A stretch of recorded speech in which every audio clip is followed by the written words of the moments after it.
Bismillah ar-Rahman ar-Rahim. Alhamdulillah Rabbil Alameen. Wassalatu wa atammi at-taslim ala nabiyyina Muhammad sallallahu alayhi wa sallam.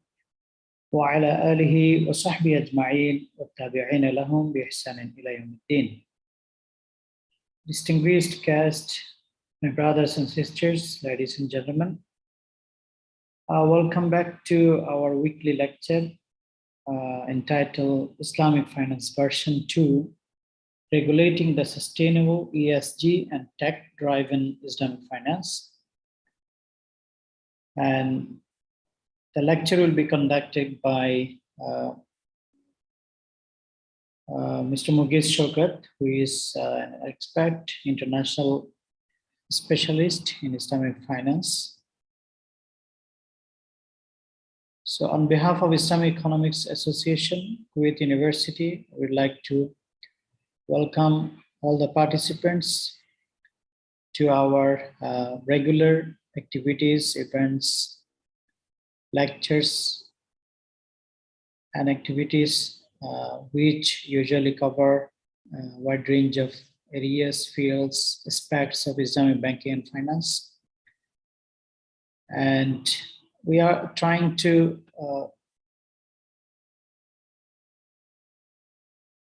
spread and also promote Sharia compliant finance models, strategies, and policies, and also contemporary issues being discussed in our forums and lectures. So we are very much thankful to you all for being with us all the times. So thank you very much for joining us today again. So we are also honored today to have Mr. Mughees Shaukat as a speaker, who is an Islamic banking advisor, Bank Nizwa, Oman, and FinTech and Digital Bank Specialist, MIT, USA. Mr. Mughees is a global financial strategist, policy advisor, FinTech specialist, and pioneer head of Islamic Finance, CBFS, under the Central Bank of Oman. And he is also vice chairman of the Accounting and Auditing Organization for Islamic Financial Institutions, IAAOFI, Education Board, and vice chairman advisory board in Fingal Global Incorporation, Canada. He's a member advisory board and global brand ambassador, the Halal Chain, member of the Society of Advancement of Socioeconomics, France, and he's the member of Western Economic Association International, USA, and member of the Blockchain Society Oman, certified Sharia advisor and auditor. Mr. Mughees is a thought leader, prolific author, renowned public speaker, and prominent contributor in local and global policy and strategic affairs. And he is also awarded as a FinTech Leader of the Year in 2020 from Turkey, and featured on the front cover of a top international financial magazine as global personality, strategist, and thought leader. Previously, he has worked as an assistant researcher in Islamic Bank and Finance in INSIF and ISRA in Malaysia. And Mughees Shaukat has published around 50 articles and research papers, and has so far delivered over 100 keynote addresses, policy talks, and expert sessions globally. So this is our honor to welcome Mr. Mughees to deliver the lecture. Please welcome Mr. Mughees. Bismillahirrahmanirrahim. Assalamu alaikum to all of you. Good morning, good evening, good afternoon, wherever you're joining us. It's yet again, thank you very much, Brother Muhammad. It is again an honor to be part of this wonderful Islamic Economic Association, and it's I believe my 5th or 6th time to share my thought process And it appears that Allah Ta'ala is adding its barakah in that, because it's not, common to be associated with such a platform on a regular basis and then be allowed the tawfiq to deliver the thought process that Allah has bestowed upon us. And I take it as a matter of huge prestige and a symbol of Allah's barakah collectively for all of us, that He gives us, regular chances to be part of this, very potent platform and deliberate on thought-provoking discussions shaping up the future and present of Islamic finance, particularly 2022 onwards. And I thank all the people who are at the back end of this association, alongside Brother Muhammad, the whole team, Dr. Ala. She's like a family to me, and all the people who are part of this platform, running and contributing to it. And when I said that, it is important that this platform allows to discuss, how to shape the current and future of Islamic finance, especially 2022 onwards, it straight away brings me to my topic of discussion today. And remember, it's not a monologue, folks. It's just one topic that we are going to deliberate together and see what comes out of it, and how, we can, the take-home stuff that we can originate from this, so that, it can create some mass awareness regarding the topic at hand. So please consider this as an open forum and not necessarily a monologue. I want to just quickly share my slides. I hope people can see it. I'm just going to enlarge it. You can see the slides, right? Yes, it's visible. Yeah, so I've just enlarged it. And you can hear me clearly, right? Yeah, true. Thank you. All right, yes. Very good. So basically, this is what the agenda is today. And I call Islamic finance post-COVID, I've been calling Islamic finance, what I call it as version 2.0. It's a modern version of Islamic finance. And I've been labeling this even from, 2017, 18 onwards, especially. And I call this that, we are already living into Islamic finance version 2.0. Why I say version 2 of Islamic finance? Because of the dynamics and the overall global sphere that it is trying to operate in presently as well as in the future. And this is why there are a number of areas that we can talk about relating to how best we can apply, understand, and adopt and operationalize the modern version of Islamic finance, which I label as version 2.0. Currently, we are going to just touch one part of this, and we are going to talk about how to regulate an Islamic finance version 2.0, that version which is going to be operating in an environment that is too focused on sustainable financing, ESG, that is environment, social, and governance themes, as well as disrupted by tech advancements. We call it more fintech and all that in a simple language. So basically, this is what we are our discussion today is going to revolve around. At best, right now, how to regulate. Folks who are familiar with my previous lectures, or who follow me, or who get a chance to see my other works, they would understand that Islamic finance version 2.0, I try and cover from multiple grounds or multiple angles or multiple aspects. And this today, even if you go, in my previous sessions that I had a chance to deliver at the Islamic Economic Association, you would see that I have targeted this area of modern Islamic finance from different angles. And today is just another angle, and I'm trying to link everything in terms of how to regulate this modern version 2.0 of Islamic finance from the lenses of sustainability, ESG, and tech drama that is happening around it, and which is very unavoided. So to start with, guys, this is basic my food for talk today. Basically, we are going to deliberate and discuss how we are going to regulate an era which I call the digitization of civilization. So regulating digitization of civilization in terms of this time, financial digitization. The surge of cyber risks, this is the environment that Islamic finance or the modern Islamic finance is going to be operated, hence regulated or supervised. And then, of course, ESG, and then on top of the list is the climate finance or climate change risk or global warming risk. So these are those things that would now necessitate a new kind of Islamic finance model, hence a new kind of supervision and regulating this modern Islamic finance. So to understand this, let's go bit by bit, pace by pace, one by one. Now, among the biggest things that is changing the financial landscape, conventional and hence the Islamic financial landscape, and calls essentially for a new approach towards Islamic finance, and in this case, regulatory and supervisory approach. You need to understand what is causing the disruption or the change to this financial overall global landscape, including Islamic finance. And first thing that will straight away struck you would be the digitization or the technology adoption that is coming into the financial sector and hence Islamic financial sector.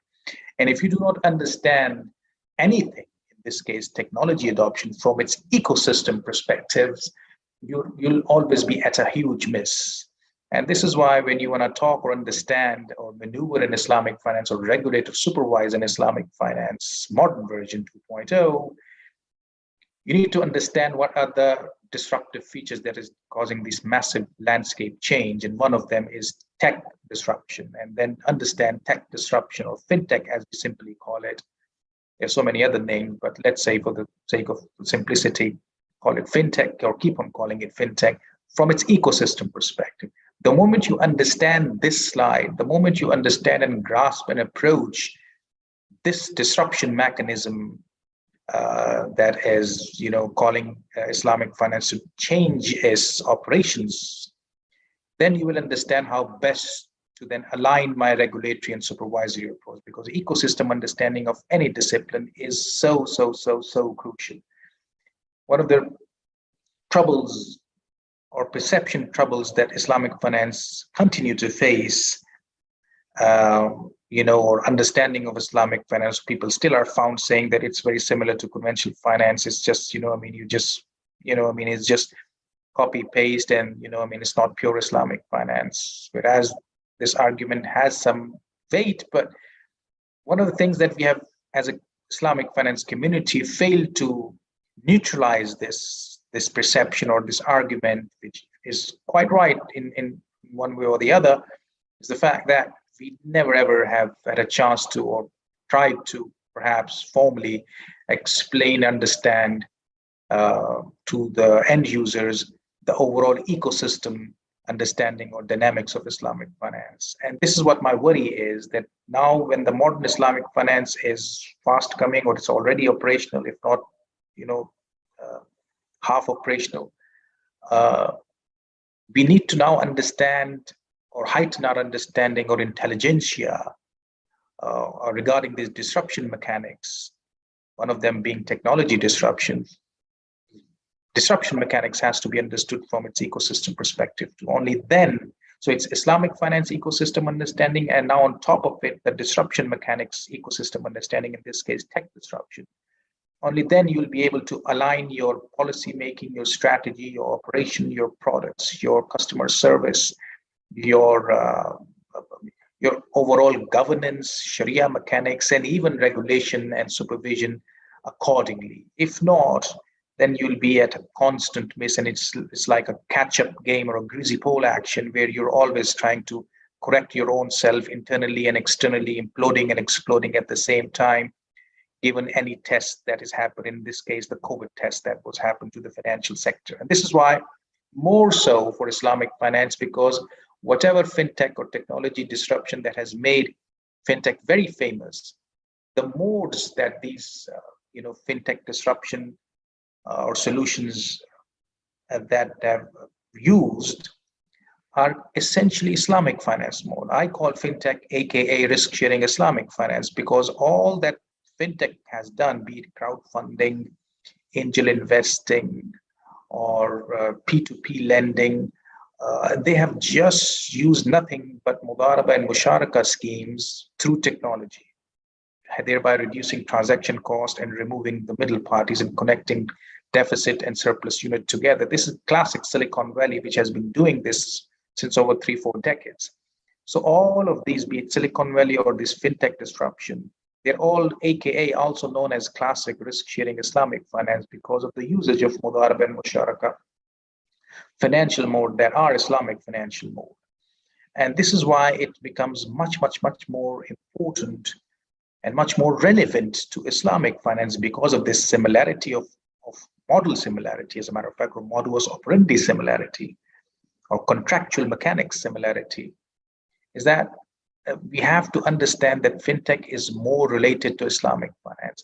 Therefore, because this fintech is causing mass disruption to the whole setup of landscape of finance, including Islamic finance, anybody who is going to be an Islamic banker or Islamic finance expert, be it in our case, today's discussion, be it a regulator or supervisor to supervise Islamic finance end to end, if he doesn't understand this linkage, and on top of it, if after this linkage, he doesn't understand fintech from its ecosystem perspective. So first you need to understand this natural linkage between Islamic finance and fintech, and then on top of it, understand both.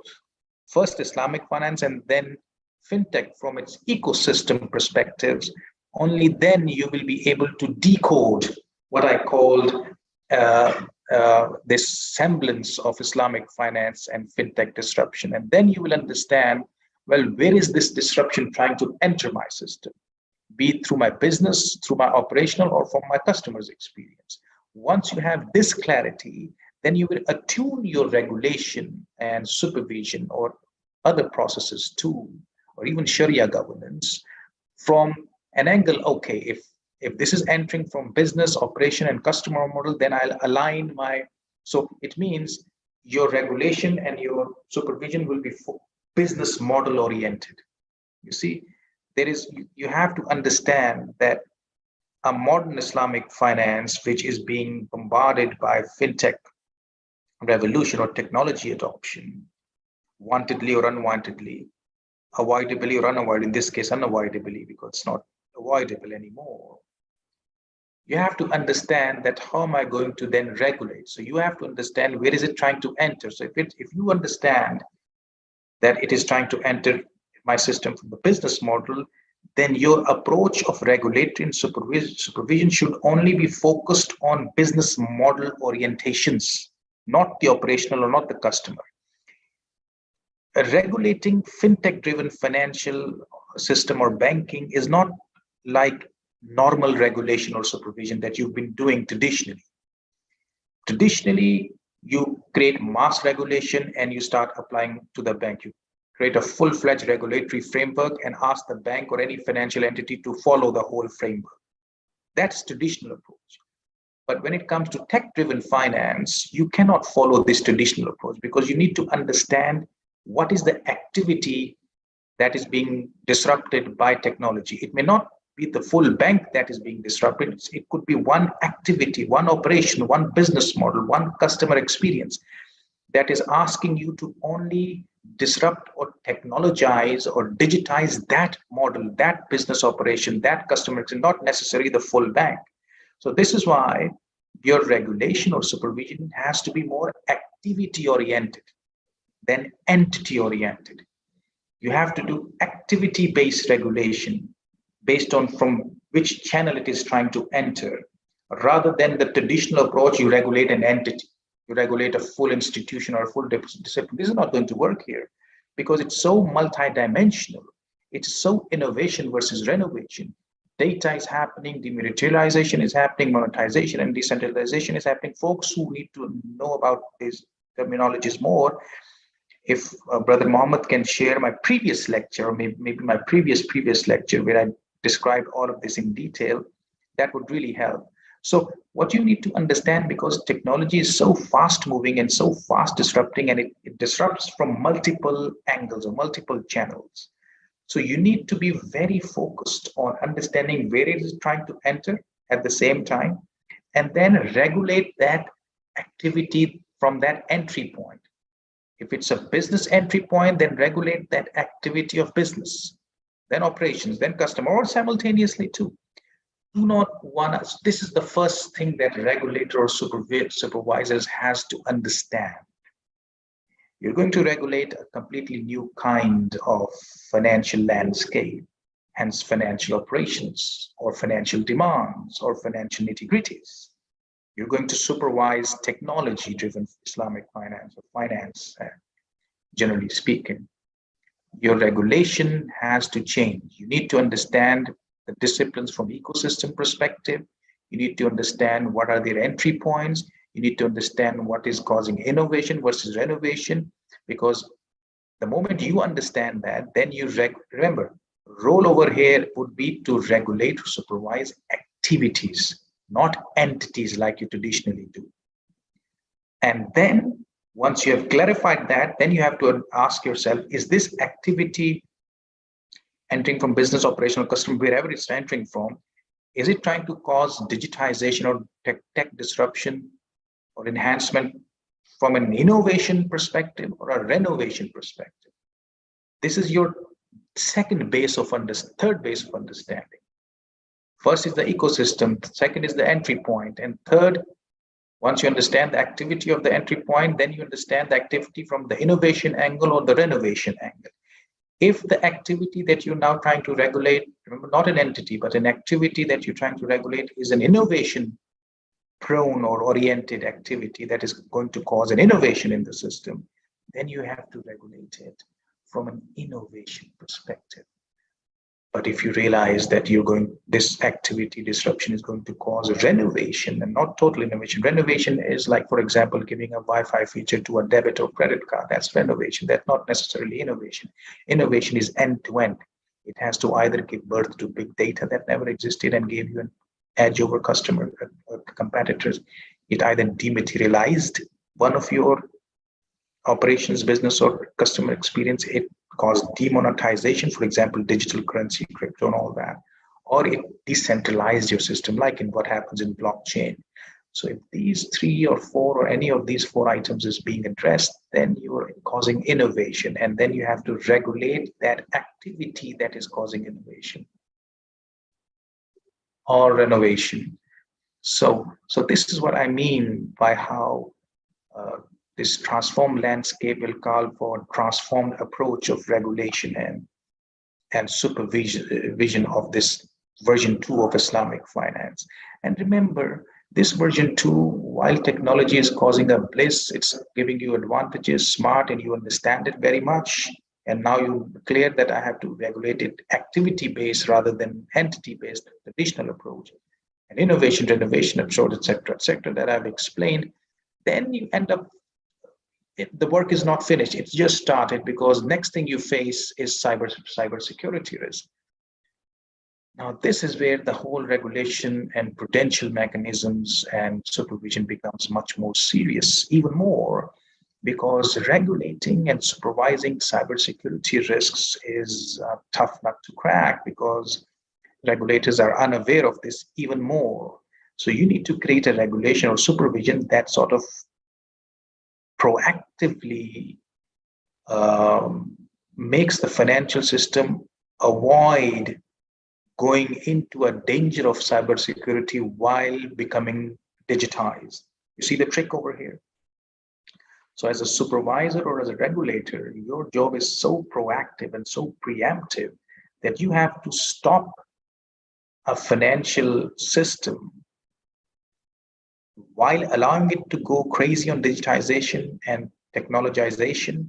But at the same time, you not only have to regulate their digitization, but you also have to simultaneously create a regulatory and supervisory ongoing constant framework that also makes it avoid potential cyber risks. Now, this is becoming, that is actually the tricky part. You may be able to create a regulatory supervisory framework about the digitization financial sector, but then to simultaneously allow them to go funky on digitization, not discourage them, and yet be clever to maintain or manage cyber risk as well. Now, this is going to be interesting. So regulators from now onwards are going to not only be sharpening themselves on how to regulate to supervise digitization, but on top of it, help them avoid through their regulatory and supervision cyber risks, which is increasing day by day. The more digitization happens, the more civilization becomes digitized, the more is the risk of cyber security. Because it's also becoming easy, cheap, and more powerful. Look at the numbers I've just shared with you. It's very self-explanatory slides over here. And this is why this is now going to be extremely, extremely tricky. And you have to be very clever, smart. It's a tough thing to be a regulator or a supervisor taming a digitized, fast-moving digitized financial sector, Islamic financial sector, because of more similarity between fintech and Islamic finance model-wise, and on top of it, proactively not allowing them to go into cyber risks, which are becoming easy, cheap, and more powerful. So you understand the responsibility and the work that regulators and supervisory authorities have cut out for them. Some other data, more so because, the average cost of cybercrime for financial service is 40 times higher than any other sector. So financial service are 40 times more prone to face cyber risks. As a matter of fact, the cost of cybercrime is 40 times higher than any other sector, be it medical, non-medical, whatever is the other sectors are. Financial sector pays 40 times more higher the cost. So it means if you're a regulator or a supervisor of a financial sector, man, oh man, you have 40 times more responsibility on your shoulder than any other discipline in the whole world. So that tells you what's coming or what is. You have now new kind of risks. Normally you have, if you want to go and borrow or finance from Islamic banking, they look at your cash flow, they look at your collateral, they look at your capital, they look at your conditions or character. But now they also look at your cyber credit risk. For example, I'll give you a hypothetical example. If an ABC bank extends an equipment loan, I've just used the word loan in generic terms, to XYZ company for the cost of computer equipment, but shortly after the purchase, XYZ is hit with a ransomware attack, a cyber attack, and is left with no means to restore function to computers. And the business files a claim with its insurer for the equipment damage and add to that new kind of legal and litigation costs. How are you going to manage that? Because one of the things that a regulatory framework must have is also risk management. So now you're going to have cyber risk on top of it, new kind of cyber credit risks. That is going to be quite tricky. So this is why, any bank or any regulatory or any financial sector or any, in this case, the regulatory or supervisory framework, the modern regulatory supervisory framework, if it's not going to be cyber hygiene in itself or does not allow the financial sector to become cyber hygiene, i.e. allowing it to become digital, but at the same time avoiding cyber risk and hence being cyber hygiene, sorry, it's not going to be any more sustainable. You cannot even enter the ESG category because sustainability is linked with cybersecurity and cybersecurity is linked with sustainability and then eventually allows you to go to ESG and SDGs and whatnot. And this is where the second category comes, the climate change. If you thought the supervisors and regulators are going to struggle and going to have their work cut out to manage or supervise or regulate a digital and cyber-secure tamed financial sector, well, here comes the mother of all the disruptions, and this is called climate change, stupid. And you can see even the global estimates figures shows that out of the 10 top risks that the financial sector is facing globally, top 3 are related to climate change. And if in the list there are total 5 green ones, so in the 10 there are 5 climate change driven risks and top 3 are also climate change driven risks. So people are also talking about something that now they call it climate Minsky moments. folks who are aware of Minsky moments, now it's called climate Minsky moments. Minsky moments that are caused by the effects of global warming and climate change. Danger of climate change is unlike cyber, which you already know, it's cyber risks. The danger becomes double because it not only has physical risk, but transition risk. And as I mentioned earlier in my lectures, that physical risk, means physical damage, etc., flooding, like in Pakistan, what's happening, and that's causing, for example, a lot of resorts in the tourism sites in Pakistan have been destroyed by floods, and it has caused a lot of financial damage. And those banks who actually funded those resorts got a hit, most probably. So these are the physical kind of risks. But what about transition risks? Transition risks are the risks of climate change that one risk gives birth to another risk. For example, flooding giving birth to agriculture-related risks. So floods destroyed crops. When you don't have crops, you are short on agriculture outputs. So the flooding in Pakistan, for example, caused another risk that is called food supply risk. So now crops were destroyed, and the country is going to face a shortage of wheat or sugar or all those crops that were destroyed. So this is how one risk transited to another risk, to simply put. And this is going to be extremely tough because financial sector is connected to all of the scheme of the economy, the engine, all the other sectors too. When one sector fails, for example, crop fails, your crop financing, farmer financing, and all of that fails, they get a hit. Floods destroys property or crops, they get a hit. So it's all so tightly connected. So climate change is going to be, I don't know, I'm just putting it out there. And of course, then there are political dilemmas because emerging country wants some other policy, developing countries want to some other policy. For example, again, going back to Pakistan or India, for example, or even China, they want to burn coal to generate energy and suffice their economic development. Developing countries wants to burn more fossil fuel, for example. But developed world that are actually caused that whole mess of greenhouse effect and global warming, they want to stop everything. But emerging and developing world don't want to stop because they want to grow. So this is a political dilemma. And then the globalization and then chances of looking at not only, normally we look at war refugees, but climate refugees, countries who are going to suffer from climate change, people who want to shift to places which are less affected from climate change, etc., etc. So you may end up having a suffer like any climate refugees if nothing is done right now. Pressure is mounting, industry is facing a lot of threats from climate change, and this is a very self-explanatory situation. The pressure is very palpable, and I think while the urgency is increasing, more has to be done, especially from a regulatory and supervisory perspective, because this is where the preemption or proactivity gets started.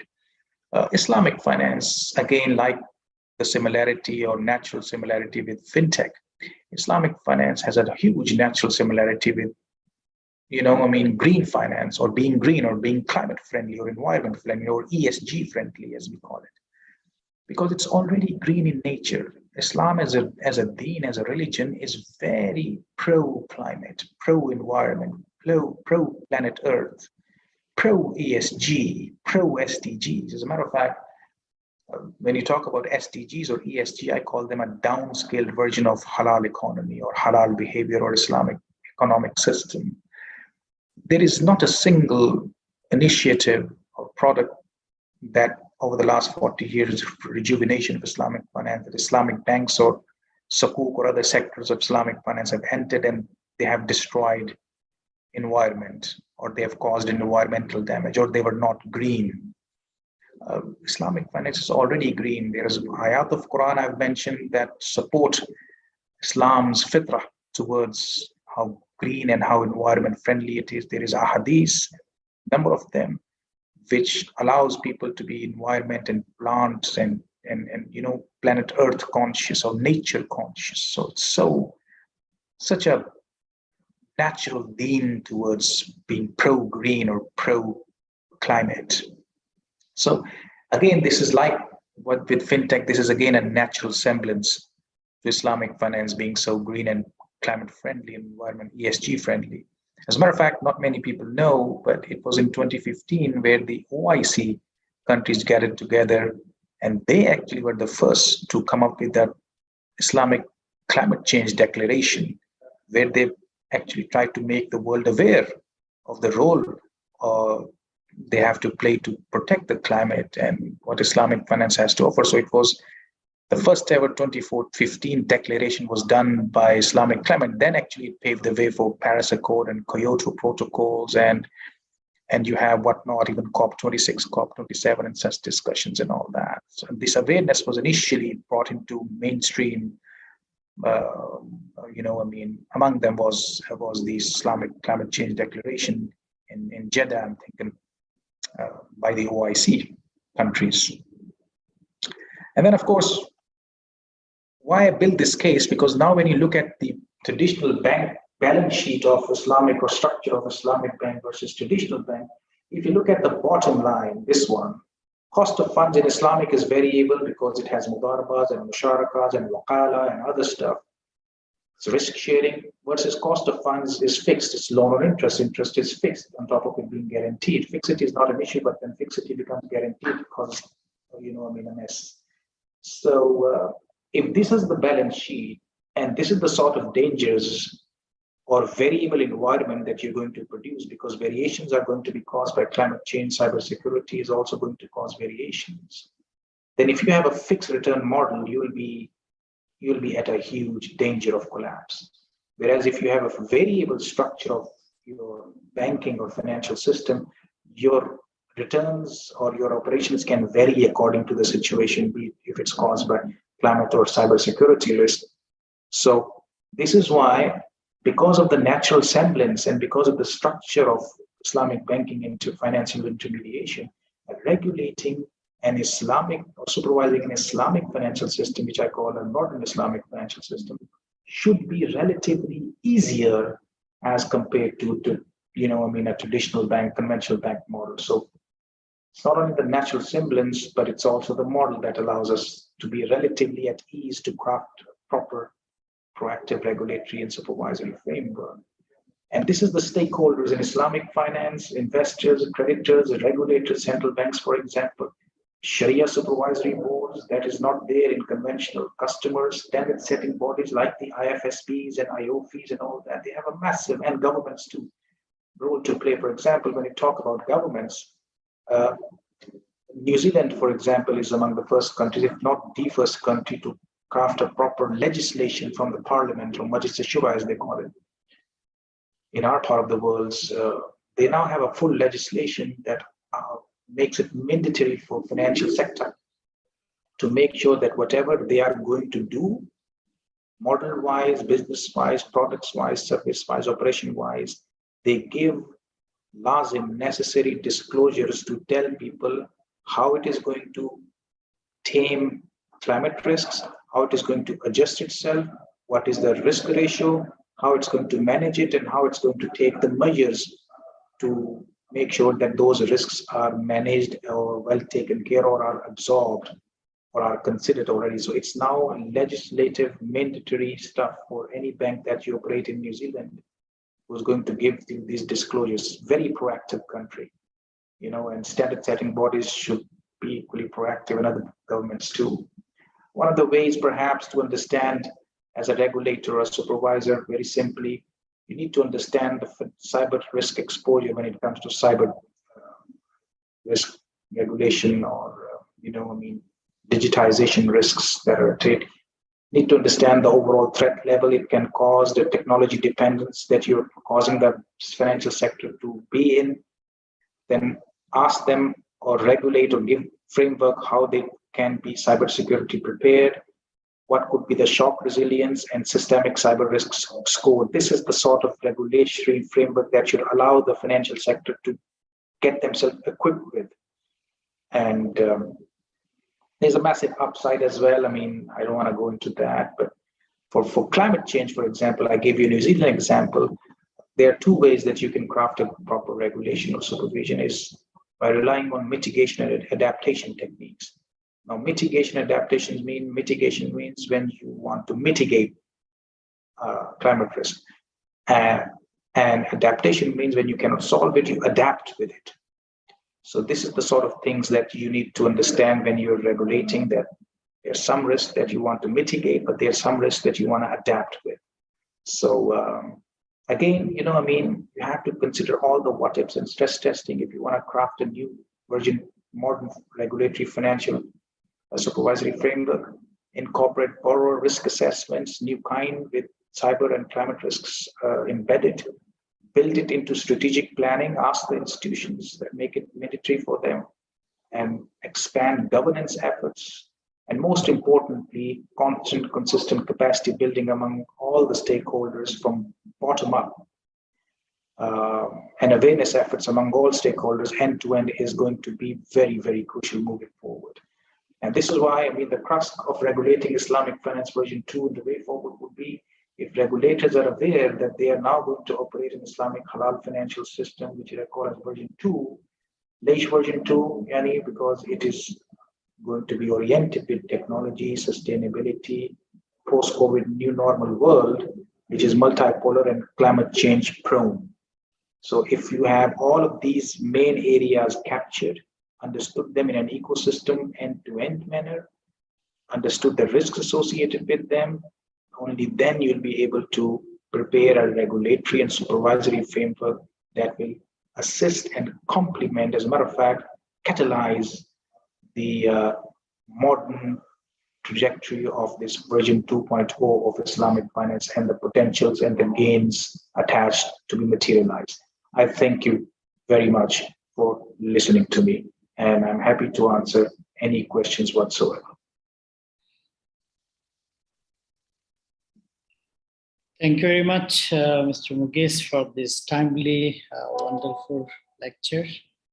And I believe all participants benefited with this timely, very important lecture. And in fact, this lecture has been also recorded in our official YouTube channel, Nadal Iqtisad Islami, in YouTube. So, and also we are going to post the link of the YouTube channel and slides in our official page in Facebook. So you may refer to our official page and also website.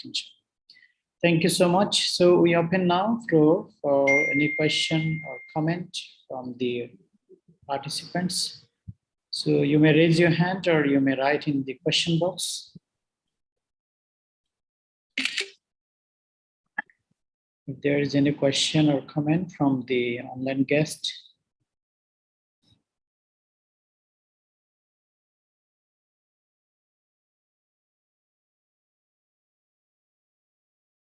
You can see here many participants from some countries, Gulf countries and Asian countries.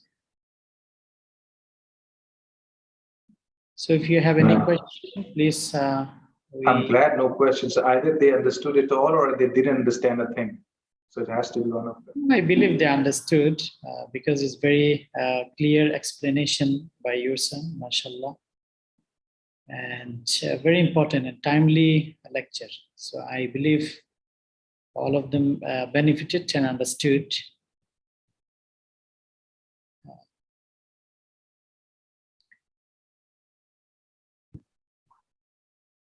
So on behalf of Nadal Iqtisad Islami, we would like to thank all participants from around the world, from other countries for joining us all the times. So we are very much happy to have you in our lectures. Thank you so much, and our special thanks to Mr. Mughees Shaukat, who is our regular speaker all the time. I think this is the 6th time. So thank you very much for joining us, for providing with your ideas and understandings. So we are very much happy and honored to have you, Mr. Mughees, with us in our Pleasure. Pleasure, brother. I feel this platform as my own platform. So, love contributing to it. Yeah, this is very nice of you. Thank you very much. And our thanks to management and Dr. Al Arbeid, Director General of the Islamic Economics Association, and our board members, all staffs in the association. So I think we are concluding here because there is no question or comment. So inshallah, see you soon in other upcoming sessions. Inshallah ta'ala, and thank you very much, Brother Muhammad. You're managing it very well. May Allah ta'ala bless you in your endeavors as well. May Allah ta'ala, further give you all the tawfiq to be, to become a even stronger player in this sector of Islamic finance.